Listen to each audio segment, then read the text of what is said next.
Assalamualaikum warahmatullahi wabarakatuh. Halo teman-teman, kembali lagi bersama aku Naila Zahra Ramadhani di pembelajaran akuntansi. Oke, jadi pada pagi ini kita akan membahas mengenai prinsip dan juga praktik akuntansi. Langsung aja kita mulai. Di sini kita harus tahu dulu nih tujuan pembelajaran yang akan kita capai pada materi kali ini, yaitu yang pertama, kalian diharapkan mampu untuk menjelaskan pengertian dan fungsi akuntansi sebagai sistem informasi dalam perusahaan. Kemudian yang kedua, kalian diharapkan mampu untuk menguraikan profesi akuntansi dan juga bidang-bidangnya. Yang ketiga, kalian diharapkan mampu untuk menjelaskan prinsip-prinsip akuntansi.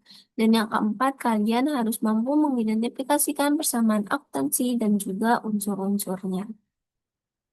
Oke, karena sudah tahu tujuan pembelajaran yang harus kita capai pada materi kali ini, jadi kita langsung aja masuk ke materinya. Di sini ada beberapa subbab pembahasan yang akan kita bahas. Kita mulai dari yang pertama ini, yaitu mengenai sistem informasi akuntansi. Jadi, di slide ini tuh ngejelasin tentang Sistem Informasi Akuntansi atau SIA menurut Ikatan Akuntan Indonesia atau IAI.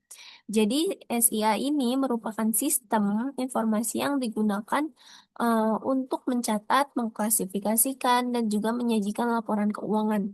Artinya, semua transaksi keuangan perusahaan itu kayak pemasukan dan juga pengeluaran dicatat secara teratur agar informasi keuangannya ini menjadi jelas dan juga akurat. Nah, selain itu, SIA ini juga berisi data keuangan dari berbagai transaksi perusahaan yang dinyatakan dalam satuan uang. Nah, dengan adanya sistem ini, perusahaan ini tuh dapat em, mengetahui kondisi keuangannya dan juga mempermudah dalam pengambilan keputusan, serta membantu dalam pengawasan dan juga perencanaan keuangan secara lebih efektif dan juga efisien. Oke, kita next.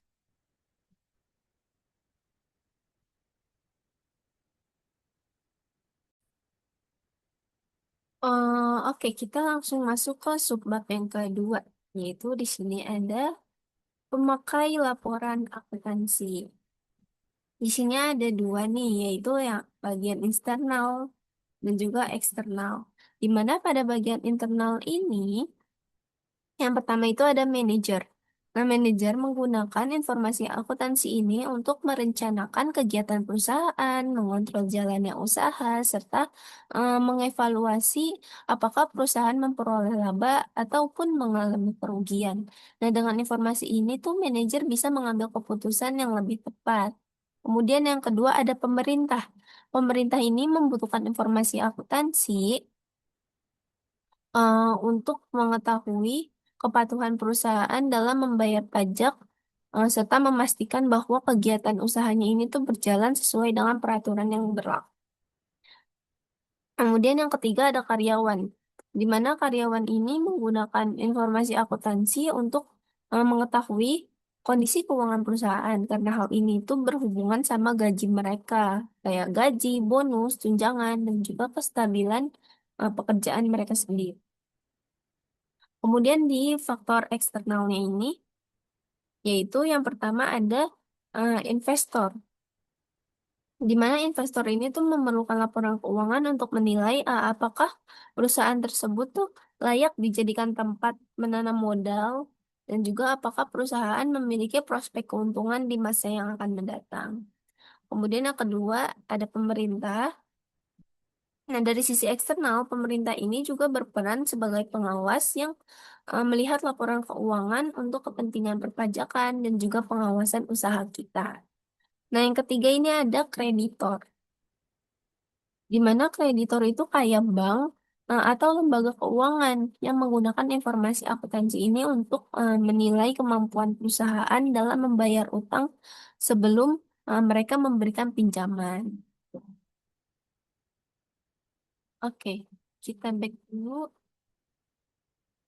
Nah, kita lanjut ke subbab berikutnya. Di sini ada bidang spesialisasi akuntansi.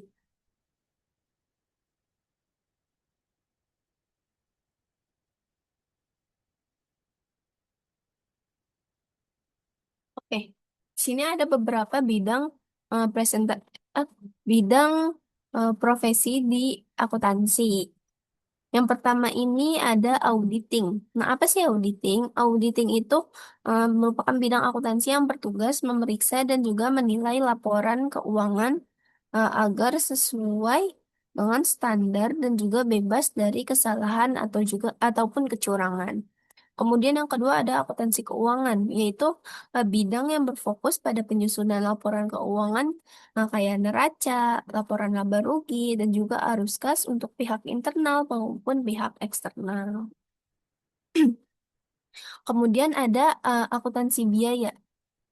Akuntansi biaya itu merupakan bidang yang digunakan untuk menghitung, mengendalikan, dan juga menganalisis biaya produksi agar perusahaan ini tuh bisa menentukan harga jual dan juga memperoleh laba yang lebih optimal. Dan yang keempat ada akuntansi perpajakan. Yang seperti kita tahu, ini merupakan bidang yang berkaitan dengan perhitungan, pelaporan, dan juga pembayaran pajak sesuai dengan peraturan perpajakan di undang-undang yang berlaku. Nah, kemudian yang kelima itu ada akuntansi manajemen, yaitu merupakan bidang yang menyediakan informasi keuangan bagi manajer untuk membantu perencanaan, pengendalian, dan juga pengambilan keputusan dalam perusahaan. Terus yang selanjutnya itu ada sistem akuntansi. Nah, sistem akuntansi yaitu bidang yang berhubungan dengan penyusunan prosedur pencatatan transaksi agar data keuangan tersusun secara efektif, rapi, dan juga mudah dipahami. Nah, yang ketujuh, akuntansi anggaran, yaitu bidang yang berfokus pada penyusunan rencana keuangan perusahaan nih untuk periode tertentu supaya penggunaan dananya tuh lebih terarah dan juga lebih terkontrol. Dan yang terakhir ada akuntansi sektor publik, di mana merupakan bidang akuntansi yang digunakan pada instansi pemerintah atau organisasi non-profit untuk mengelola dan juga mempertanggungjawabkan keuangan mereka itu kepada masyarakat. Seperti itu. Oke, kita lanjut ke materi selanjutnya, yaitu mengenai konsep dasar akuntansi. Di sini yang pertama ada konsep kesatuan usaha. Apa sih konsep kesatuan usaha itu? Jadi, kesatuan usaha ini tuh artinya perusahaan dianggap sebagai entitas yang terpisah dari pemiliknya. Jadi, uang pribadi dan uang perusahaan tuh nggak boleh dicampur. Contohnya, kalau pemilik itu mengambil uang dari perusahaan untuk kebutuhan pribadi, nah itu tuh akan dicatat sebagai prive, bukan sebagai biaya atau expense perusahaan tersebut. Nah, kemudian yang kedua ada prinsip harga pokok, yaitu artinya ini transaksi itu dicatat saat kejadiannya, bukan dicatat saat kita menerima uangnya aja. Contohnya, kita udah membeli barang hari ini nih, tapi pelanggannya bayar minggu depan. Nah, pembelian ini harus udah kita catat di hari yang sama, walaupun duitnya itu kita terima di masa yang akan mendatang. Yang ketiga di sini ada, maaf yang tadi tuh prinsip konsep dasar dari dasar akrual. Nah, yang prinsip harga pokok ini merupakan aset yang kita punya tuh dicatat berdasarkan harga perolehan awal, bukan nilai sekarang. Contohnya tuh kayak misalnya hari ini kita beli laptop 10 juta. Nah, kita tetap dicatat 10 juta nih, walaupun sekarang nilainya itu nanti akan turun menjadi 7 juta gitu. Kemudian yang terakhir ini ada konsep dasar kelangsungan usaha. Nah, kelangsungan usaha ini tuh maksudnya perusahaan itu diasumsikan akan terus berjalan nih dalam jangka waktu yang panjang, bukan yang akan segera tutup dalam waktu dekat. Nah, karena itu pencatatan akuntansinya dibuat dengan asumsi usaha akan terus beroperasi. Oke, kita break dulu. Nah, Kita lanjut ke subbab yang berikutnya, yaitu mengenai persamaan dasar akuntansi. Maaf.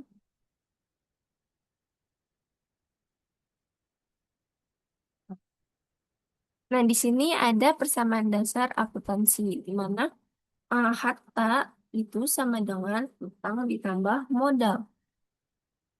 Nah, maksudnya tuh gini cara memahaminya tuh setiap aset perusahaan itu kan pasti berasal antara dari pinjaman yang ini nih, yang utang, ataupun berasal dari modal si pemiliknya atau ekuitas.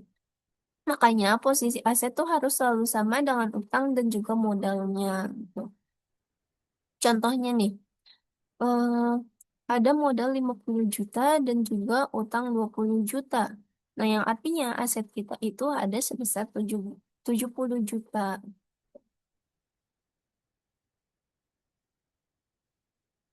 Kita lanjut.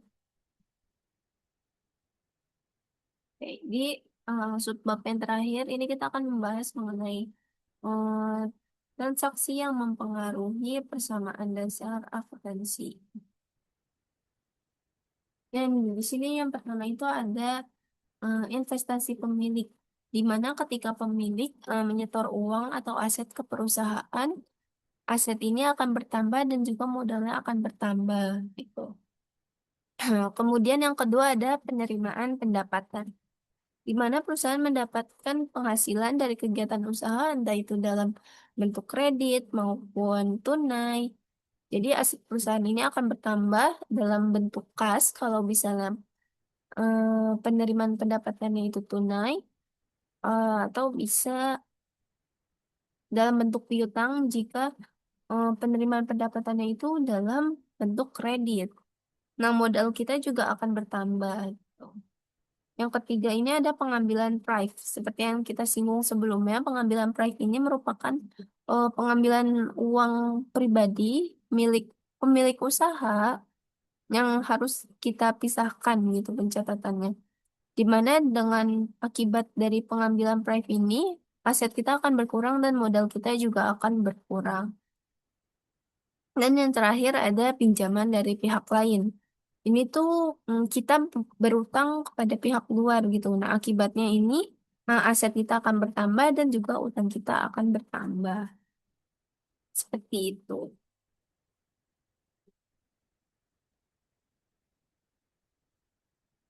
Oke, kita back. Di sini karena sudah semua materi yang kita bahas, kemudian di sini nanti kalian bisa melihat melihat video pembelajaran mengenai persamaan dasar akuntansi lebih dalam lagi. Di sini nanti kalian akan membahas mengenai transaksi-transaksi persamaan dasar akuntansi dan juga gimana sih pengaruhnya terhadap pencatatan keuangan perusahaan seperti itu. Oke. Nah, setelah nanti kalian menyaksikan video pembelajaran tersebut, kalian bisa ngerjain nih evaluasi di sini. Di sini ada kuis. Nanti kalian bisa, hmm, kalau misalnya kalian mengerjakan salah, nah kalian tuh harus ngulang lagi ke soal tersebut. Kalau misalnya kalian betul, kalian bisa lanjut nih ke nomor berikutnya. Seperti itu. Oke. Nah, dan yang terakhir itu ada profil.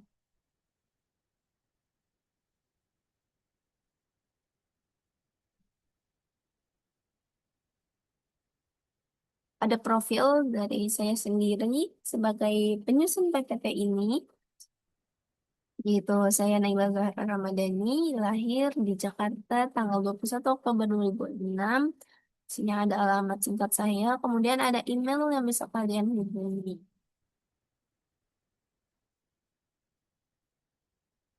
Oke, karena pembelajarannya udah selesai, mungkin untuk pertemuan kali ini cukup sampai di sini.